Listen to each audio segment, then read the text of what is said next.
இல்ல நாம மட்டும் நேர்மை நாணயம் நம்பிக்கைன்னு பேசி நம்மளை மட்டும் ஒதுக்கி வச்சுட்டு எல்லா பஸ்ஸும் போயிட்டு இருக்கு, நம்ம பஸ் மட்டும் ஓரத்துல பிரேக் டவுன் ஆகி நிக்குதே சார், இது நியாயமா?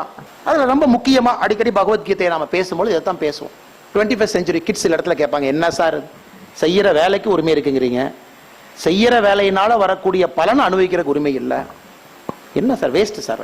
இந்த பைபிள்ல பாத்தீங்கன்னா நம்முடைய பகவத்கீதை கீதா உபச்சாரம் மாதிரி பைபிள் ஒண்ணு இருக்கு. அதனாலதான் கீதா உபச்சாரத்துல பகவத்கீதை நம்ம சொல்றோம், the means is more important than ends. அப்ப எனக்குன்னு ஒரு மாரல் காம்பஸ் நான் வச்சுக்கணுமா? should I have a separate moral compass? அவங்கள பத்தி கவலை இல்லை, சொசைட்டி பத்தி கவலை இல்லை, சொசைட்டில 90% மக்கள் கரெக்டா இருந்தா எனக்கு அதை பத்தி கவலை இல்லை, எனக்கு ஓன் மாரல் காம்பஸை வச்சு நான் வாழ்க்கையை நடத்த போறேன் அப்படிங்கிறது பெஸ்ட் ஆப்ஷனா? இல்ல ஊரோட ஒத்து போறது பெஸ்ட் ஆப்ஷனா?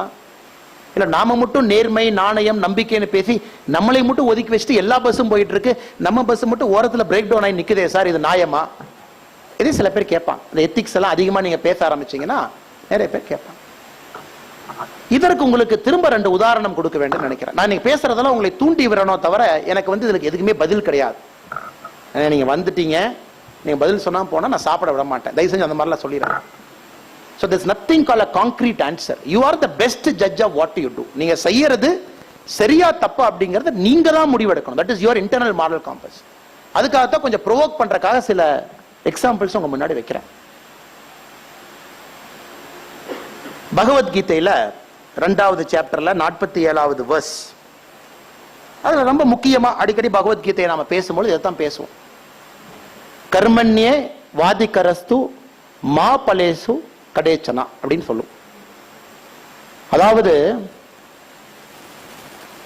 நீ உனக்கு இந்த உலகத்துல எதற்கான உரிமை இருக்கு அப்படிங்கறத பகவத்கீதை டிஃபைன் பண்ணு.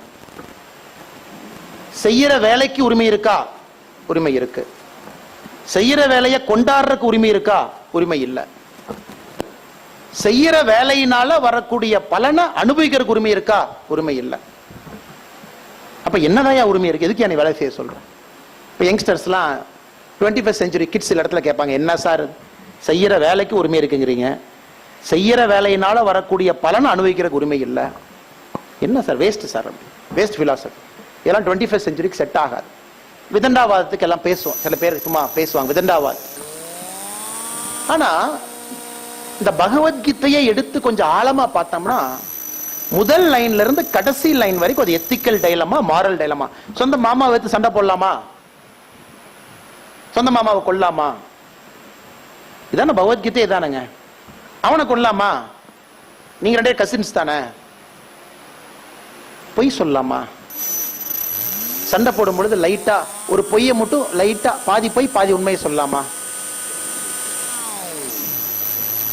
அப்ப அவங்க இறந்துட்டாங்கன்னா அதை வச்சு ஜெயிக்கலாமா? முதுகுல குத்தலாமா? சூரியன் லைட்டா மறைச்சு விடலாமா? இரவையும் பகலையும் கன்ஃபியூஸ் பண்ணலாமா? இதுதானே பகவத்கீதை. எண்ட் ஆஃப் தி டே ஒரு moral dilemma, highest moral dilemma நமக்கு கீதா உபச்சாரத்துல இருக்கு. ஹையஸ்ட் மாரல் டைலமா கிருஷ்ணனும் அர்ஜுனனும் பேசிக்கிறாங்க. நீ செய்யலாமா தம்பி, நீ செய்யக்கூடாதா தம்பி? நான் சண்டைக்கே போமாட்டேன்னு சொன்னேன், அர்ஜுனனை கன்வின்ஸ் பண்ணி கிருஷ்ணர் கூட்டிட்டு வர்றார். பாதி கன்வின்ஸ் ஆன அர்ஜுனா அங்கேயும் திரும்ப சண்டை போடுறான் கிருஷ்ணர்கிட்ட. இல்ல இங்க வந்ததுக்கு அப்புறம் மனசு மாறிட்டேன், என்ன எங்க சொந்தக்காரங்களை போய் கொல்ல சொல்றேன் மனுஷனா? அதுக்கு கிருஷ்ணர் சொல்றாரு, அதான் கீதா உபச்சாரம். அதனாலதான் பாத்தீங்கன்னா பகவத்கீதை ஒரு டைம்லெஸ் எப்பிக்கா. இவ்வளவு நாட்கள் வாழையடி வாழையா ஒரு ஜெனரேஷனா சொல்றது கதை இல்லை. ஒரு கதையும் படிக்கும் பொழுது அந்த எத்திக்கல் மாரல் டைலமால உங்களுக்கு வாழ்க்கையினுடைய பாடத்தை சொல்வதற்காகத்தான் பகவத்கீதை இருக்கு. நான் வேலையை செய்யலாம், சூப்பர். ஆனா வேலையை செய்யறதுனால வரக்கூடிய பலனை எதிர்பார்த்தேன் அப்படின்னா உங்க மைண்ட் ரிவார்டை நோக்கி போயிடும். Your mind is focused more on the end result. ரிவார்டை நோக்கி இருக்கும். கொஞ்ச நாளைக்கு அப்புறம் அந்த மனசு எப்படி மாறணும்னா இந்த ரிவார்டு வர்றதுக்காக இந்த வேலையை செய்யணும்னு மாறும். phase 2. phase 3 என்ன செஞ்சாலும் இந்த ரிசல்ட் வரணும். phase 3. phase 4 இந்த ரிசல்ட் வர்றதுக்கு நான் என்ன வேணாலும் செய்வேன். அது சின்ன தாட் தான் போடுறான். செய்யக்கூடிய வேலையை உரிமை எடுக்கிறதுக்கு உங்களுக்கு உரிமை இருக்கா? இருக்கு. அந்த வேலையினால வரக்கூடிய பலன் அனுபவிக்க உரிமை இருக்கா? இல்லைன்னு சொன்னாலும் பகவத்கீதை அதற்குள்ள 4 சப் காம்பனன்ட் இருக்கு. ஒருவேளை ஆமான்னு சொன்னா அது எப்படி மாறும் ஹியூமன் மைண்ட்ல? எனக்கு இந்த ரிசல்ட் வேணும், இந்த ரிசல்ட் தான் வேணும், இந்த ரிசல்ட்டுக்காக நான் பண்ணுவேன், இந்த ரிசல்ட்டுக்காக என்ன வேணாலும் பண்ணுவேன். அதான சாரம், அதான எசன்ஸ். அதனாலதான் கீதோபச்சாரத்துல பகவத்கீதை நம்ம சொல்றோம், the means is more important than ends. உங்க மைண்ட வந்து ஆக்ஷன்ல இருந்து டிட்டாச் பண்ணிட்டு, அவுட்கம்ல இருந்து டிட்டாச் பண்ணிட்டு, செய்ய வேண்டிய வேலையை உங்களுடைய கர்ம வினையாக செஞ்சிட்டீங்கன்னா எதை வந்தாலும் உங்களுடைய மனது ஏற்றுக்கொள்ளும். அப்பனா உங்க கம்பெனில இருந்து நீங்க ஃபயர்டு, ஆடிட்டர் மால் பிராக்டிஸை கண்டுபிடிச்சீங்க, நீங்க ஃபயர்டு, ஏத்துக்குவோம், அக்செப்டட். ஏன்னா வேலையை செஞ்சோம், ரிசல்ட்டை பத்தி நாம எதிர்பார்க்கலாம். அவர் ஹையஸ்ட் அக்கௌண்டிங் ப்ரொஃபஷனல் பாடியில கம்ப்ளைண்ட் பண்ண அந்த கம்பெனியை பத்தி கம்ப்ளைண்ட் பண்ணுவோம், ஏன்னா தப்பு பண்ணிருக்காங்க. வேலையை செய்யறோம், அதனால எந்த ரெப்பர்கஷன் வந்தாலும் ஏத்துக்கலாம். இது பைபிள். இங்க யாராச்சும் கிறிஸ்தவர்கள் இருக்கீங்களான்னு தெரியல, நண்பர்கள் யாராச்சும் இருக்கீங்களான்னு. இந்த பைபிள்ல பாத்தீங்கன்னா நம்முடைய பகவத்கீதை, கீதா உபச்சாரம் மாதிரி பைபிள் ஒண்ணு இருக்கு, தி டெம்ப்டேஷன் ஆஃப் கிரைஸ்ட் அப்படின்னு ஒரு முக்கியமான ஒரு சாப்டர், அதுவும் பைபிள்.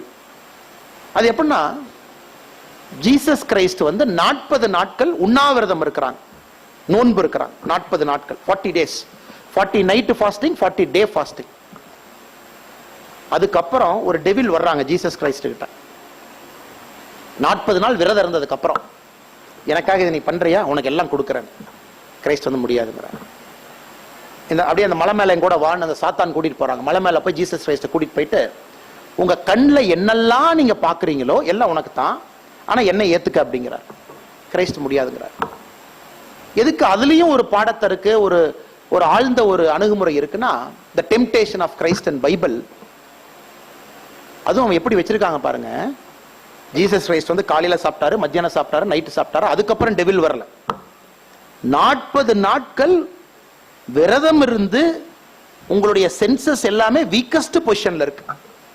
நீங்க ஒரு நாள் விரதம் இருந்தாமே அப்படியே தட்டும். 2வது நாள் இருந்தீங்கன்னா யாரா 2 பேர்த்த திட்டலான்னு இருக்கும். 3 நாள் விரதம் இருந்தா யாரும் பக்கத்துல வந்துடாத, ஓடி போயிடும். தலைவர் விரதம் இருக்காரு, பக்கத்துல யாரும் வந்துடாதீங்க, மூட் அப்செட்ல இருக்காரு. என்ன இரிட்டேஷன், டென்ஷன், டெம்ப்டேஷன். நான் ஸ்வீட்டே சாப்பிட மாட்டேன், 4வது நாள் கை அப்படி ஸ்வீட் பக்கம் போகும், நான் ஸ்வீட்டை கொடுங்களேன், லைட்டா சாப்பிட்டுட்டுனா கொஞ்சம் பிபி எல்லாம் சரியாயிக்கும். அதனால அந்த டெம்ப்டேஷன் ஆஃப் கிரைஸ்ட் வந்து 40th டே வைக்கிறாங்க. அதை கிரைஸ்ட் தாண்டினால தான் மகாபுருஷன் அப்படின்னு ஜீசஸ் கிரைஸ்ட கூப்பிடுறோம். எல்லா மதத்திலையும் எல்லா இதுலையுமே பகவத்கீதை நம்ம பேசணும். சாப்டர் 2 47வது வெர்ஸ் பேசணும், டெம்ப்டேஷன் ஆஃப் கிரைஸ்ட். அதே இஸ்லாம் மதத்துக்கு போயிட்டோம் அப்படின்னா நோன்பு இருக்காங்க, ஒரு மாதம் முழுவதுமே ரம்ஜான் நோன்பு இருக்காங்க. காலையிலிருந்து இரவு வரை ஒரு வேளை மட்டும் சாப்பிட்றாங்க. இதெல்லாம் எதுக்கு நம்ம ஸ்பிரிச்சுவாலிட்டி பில்ட் பண்ணிருக்குன்னு பாத்தீங்கன்னா, to inculcate ethics and morality to the believers. அந்தந்த மதத்தை யாரு நம்புறாங்களோ இதை பிராக்டிஸ் பண்றது மூலமாக எத்திக்ஸும் மொராலிட்டியும் அவர்களுடைய வாழ்க்கையில ஒருங்கிணைக்கிறதற்காக இதை கொண்டு வந்திருக்காங்க. ஒருங்கிணைக்கிறதுக்காக. எத்திக்ஸ்னா செப்பரேட்டுங்க.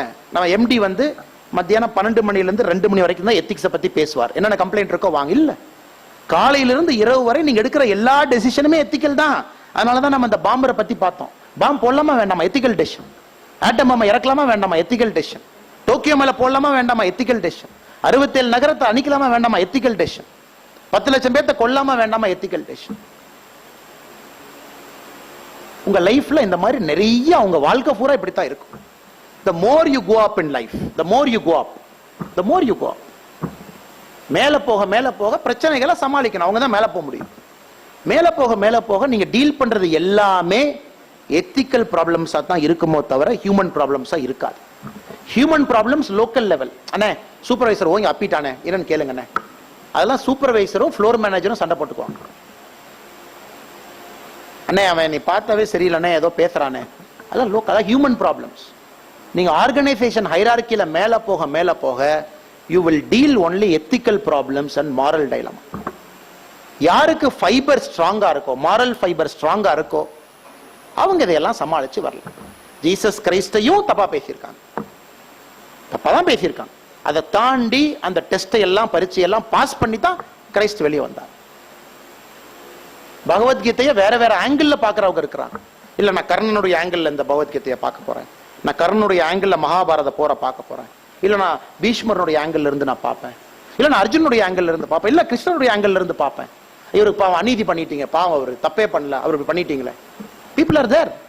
ஒரே மகாபாரத போற நீங்க 100 கண்ணோட்டத்துல பார்க்கலாம், 200 கண்ணோட்டத்துல பார்க்கலாம், ஏன் 500 கண்ணோட்டத்துல பார்க்கலாம்.